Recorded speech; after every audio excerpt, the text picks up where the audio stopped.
Moi, je trouve que le débat, il est à plusieurs niveaux. Je suis d'abord surpris par la communication du club. Alors, je sais pas si c'est l'entraîneur, j'en sais rien. Je sais pas du tout la manière dont ça s'est orchestré, mais je trouve que le club aurait pu éventuellement le cacher. Le Aurait protéger, pu le protéger, tout simplement. Éviter en disant bon, écoute, on n'en parle pas, que bon, on comprend. L'année dernière, on avait dit qu'il était malade. On comprend pas bien, bon, ok, on n'est pas forcément d'accord, mais bon, ça n'a pas un enjeu considérable, on va s'éviter une affaire, on n'en parle pas et on protège. Or, moi j'ai entendu quelques déclarations, mais du genre, il n'a pas voulu jouer pour raison personnelle. Bon, bah ça laissait libre cours donc à l'interprétation qui aujourd'hui apparemment est effectivement la vraie. Ça, c'est la première question que je me pose.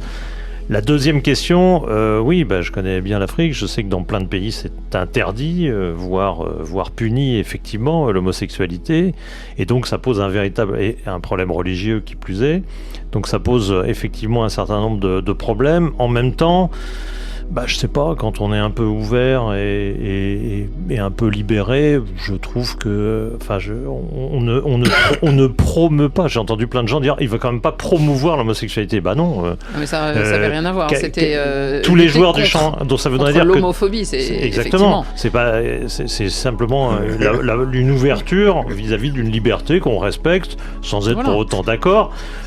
Tous les joueurs du championnat de France ont joué avec des maillots Ligue 1, Ligue 2, ça fait quand même, je sais pas moi, peut-être 600 joueurs à peu près, ou 500 joueurs, je sais pas, dans le week-end, entre 400 et 600 joueurs qui ont joué avec des maillots comme ça.